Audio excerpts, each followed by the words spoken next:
Para comprender la magnitud de Dayuma Kento, es necesario despojarse de la mirada moderna y retroceder a la Amazonía de la primera mitad del siglo XX.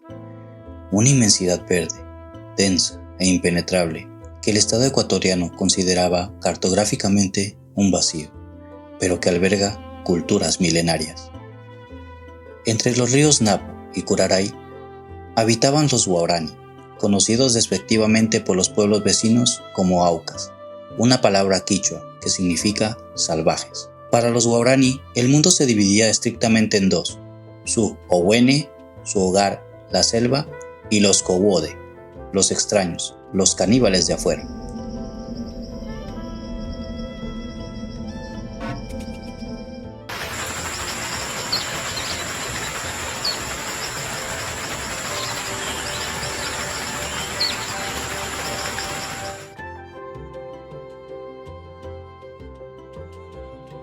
Su supervivencia dependía de un aislamiento absoluto, defendido con lanzas de chonta.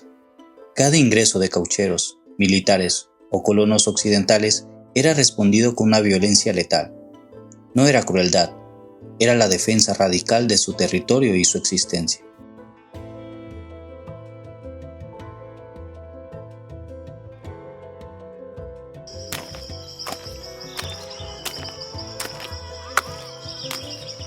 A inicios de la década de 1930 nace Dayuma. Su infancia no conoció ciudades, ni carreteras, ni leyes estatales. Pero el aislamiento no significaba paz total.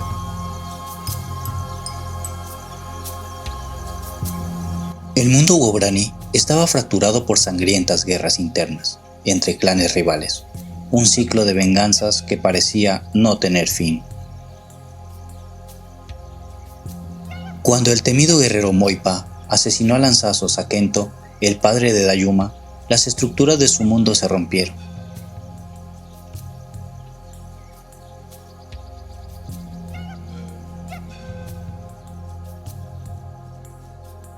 El peligro de exterminio para su familia era inminente. Fue entonces cuando Dayuma, desafiando la cosmología de su pueblo, decidió que el único camino para vivir era correr hacia el territorio de los Cowode, hacia el enemigo exterior. Tras días de escape extenuante, Dayuma llegó a una hacienda productora, en los límites de la colonización.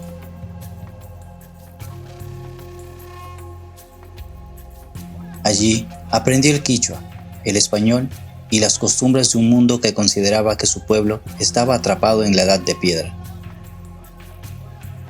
Cuando es la fiesta, cuando son los matrimonios y si esos matrimonios, esas alianzas funcionan, la vida sigue, pero si no, viene la violencia. Y muchas mujeres en el tiempo de Dayuma también estaban experimentando toda esa violencia tan grande, porque los pueblos guaraní eran muy violentos y incluso Zoila, la mujer de Davo, también ella cuenta cómo ante toda esa violencia que había cuando no funcionaban las alianzas, entonces venía la violencia y varias mujeres jovencitas se salieron de los Guau y fueron donde los quichuas, porque ya no aguantaban toda esa violencia. Mi humilde concepto que tengo de Dayuma, en principio me merece un respeto muy grande porque ella ha sido una lideresa.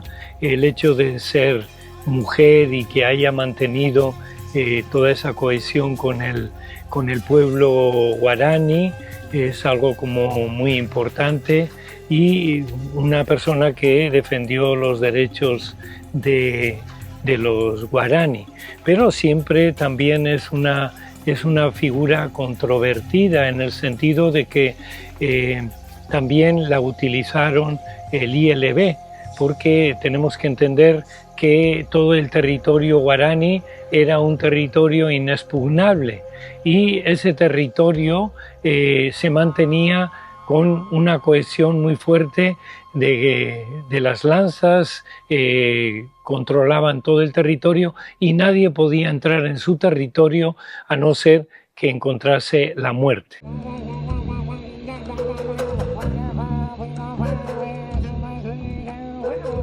Pero el destino de esta joven Waorani daría un vuelco definitivo al encontrarse con el Instituto Lingüístico de Verano, una organización misionera estadounidense con un objetivo claro: traducir la Biblia a todos los idiomas de la tierra.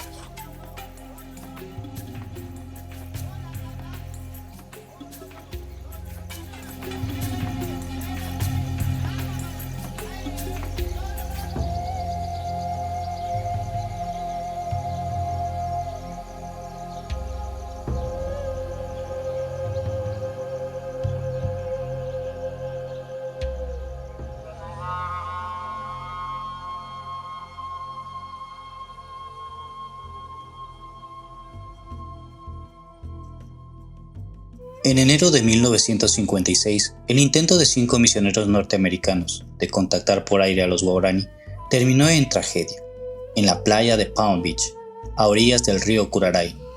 Las lanzas Waorani acabaron con sus vidas. Occidente se escandalizó. La prensa internacional retrató el hecho como un acto de barbarie salvaje.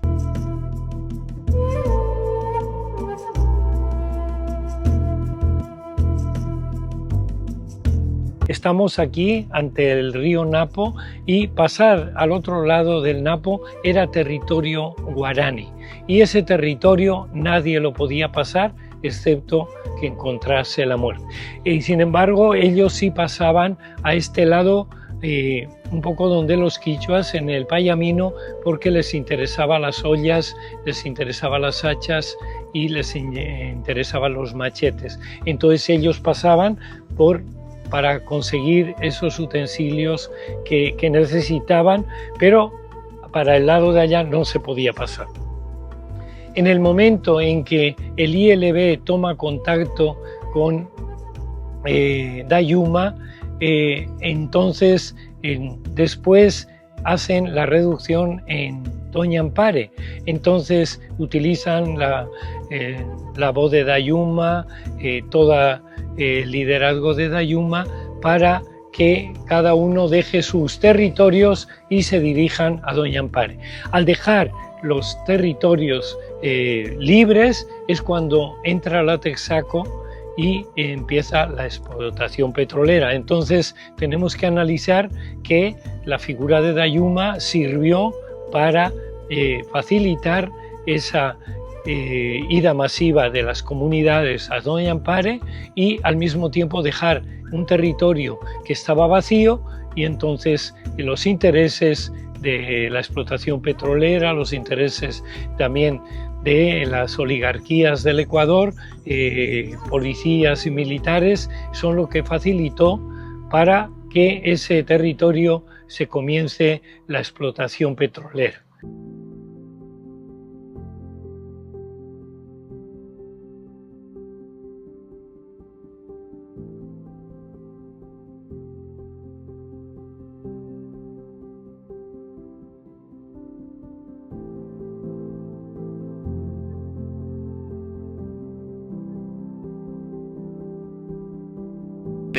Cuando se anuncia que el primer mandatario abrirá la llave que dará paso al primer barril de petróleo que con sangre y esfuerzos ha serpenteado el territorio nacional.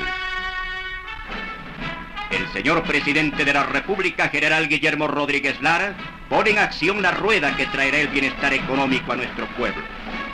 El señor ministro de Recursos Naturales presencia junto con el jefe del Estado y el pueblo allí congregado cómo el oro negro va llenando el barril que con madera también del oriente ha sido construido para esta gran fecha. Luego... Pero en los laboratorios científicos, Dayuma se convirtió en la clave de la respuesta. Ella no solo enseñó palabras a Rachel Saint, le entregó la llave de la psicología de su pueblo. En 1957, Dayuma es llevada a los Estados Unidos. La joven que había huido de la guerra entre clanes fue presentada como el milagro de la conversión. God's word in the language to teach Indians who live in their heathen beliefs of the living God, yes, who gave himself for them. Feeling that the gospel could have more meaning to these primitive people in their own native tongue. Hello, Dayuma. How are you? All right. Dayuma speaks only the language of the Aucas, a tribe that is actually still living in the Stone Age, having not even yet learned to dwell in communities, still living in scattered and isolated family units.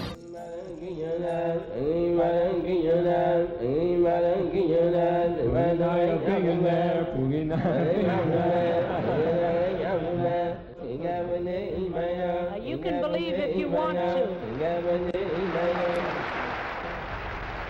They were exhibited on television and as the star attraction at evangelical rallies in many parts of the world. Sin embargo, el verdadero propósito de Dayuma no estaba en los auditorios de Nueva York, sino en su retorno. Dayuma le toca hacer toda esa parte con el ILB. Le utilizaron su voz, le utilizaron su liderazgo para hacer toda esa reducción. Y la historia es así, ¿no? No sabemos qué hubiese pasado si Dayuma no entra con el ILB y no se hace toda esa reducción, qué hubiese pasado con toda esta situación. Lo cierto es que Dayuma ha sido parte de todo este proceso de colonización, de todo ese proceso de reducción de los guaraní y que ha facilitado que un territorio que los guaraní eran dueños de su territorio, han pasado a ser un reducto de toda una explotación petrolera. En 1958, Dayuma regresa a la selva ecuatoriana. Su presencia pacífica desarmó los brazos de sus familiares y permitió que las misioneras Rachel Zane y Elizabeth Elliot ingresaran a las comunidades sin que se derramara una sola gota de sangre.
El Estado se sirvió también de toda la colonización para lotizar territorios, y un territorio que era selva, que se mantenía con todo eso. Veamos ahora cómo está toda la Biauc, pozos petroleros, colonos y las comunidades guaraní reducidas a una mínima expresión, ¿no?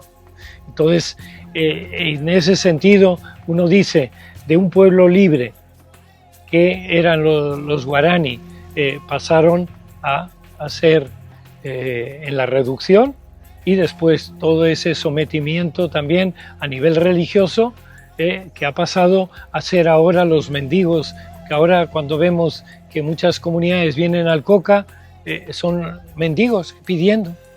La pacificación de los guaraní ha sido leída por la historia desde dos orillas opuestas. Para las misiones evangélicas fue el triunfo de la fe y el fin de un ciclo de matanzas internas que amenazaba con extinguir a la tribu. These forgotten people struggle for their very survival in a never-ending battle against a hostile environment. Illiterate and superstitious, they are aliens in their own countries, unaware of their rights and responsibilities as citizens. Speaking only their tribal dialects, they are isolated and alone in their own hopeless little world.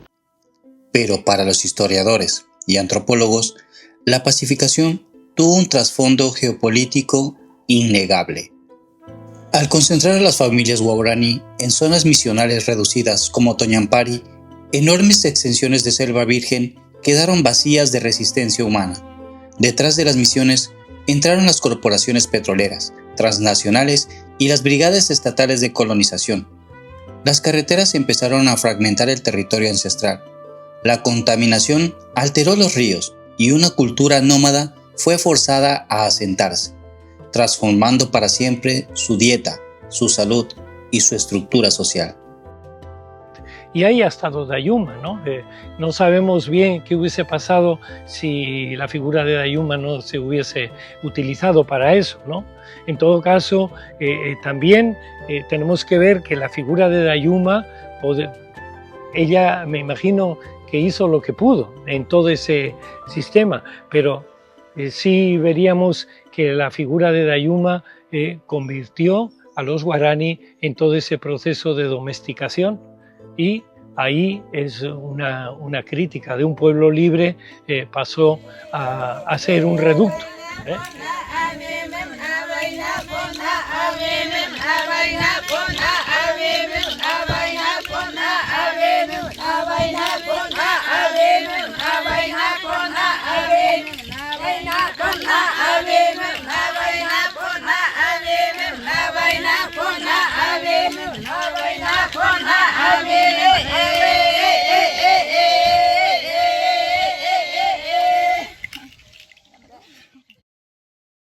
Dayuma quedó atrapada en el centro de esta contradicción histórica. El puente que salvó vidas había abierto también las venas de su territorio. Con el paso de las décadas, Dayuma comprendió que las armas del enemigo ya no eran las lanzas, sino los papeles legales y los decretos gubernamentales.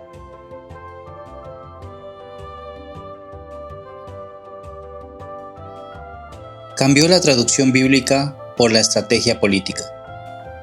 Lideró marchas históricas desde el corazón de la Amazonía hasta las plazas pavimentadas de Quito. Entonces, la figura de Dayuma también una lideresa, sin duda que ella tenía una sabiduría, que tenía todo eso, pero de pasar de ser pueblos libres a ser pueblos semisometidos, ¿no? Semisometidos, y detrás de Dayuma estaba el interés religioso de Estados Unidos y estaba el interés petrolero, es decir, que no es así nomás que la figura de Dayuma la han potenciado para que sigan siendo pueblos libres, siendo pueblos que vivan en el entorno de la naturaleza, porque le han quitado el territorio, le han quitado toda la relación con la creación y también con todos los valores culturales de ellos, ¿no?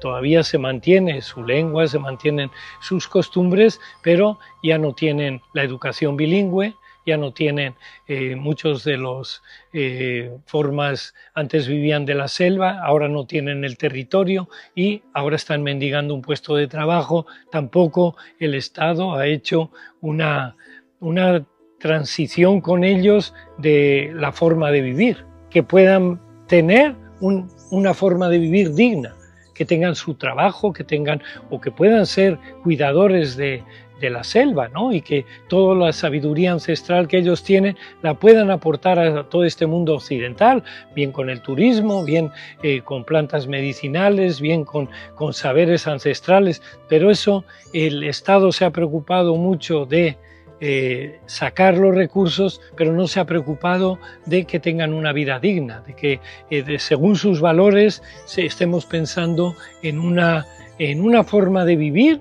que vaya con su ser, con su cultura, con todo eso. Y ahí Dayuma tampoco ha sido un poco contundente frente a este mundo que se está imponiendo, ¿no? Porque uno diría, igual no pudo tampoco, no sé, pero la figura de Dayuma para mí tuvo que ser mucho más contundente para proteger territorio, todo el sistema cultural, la forma de vida de los pueblos guaraní. Y eso hemos visto que con este tiempo cada vez están siendo arrinconados.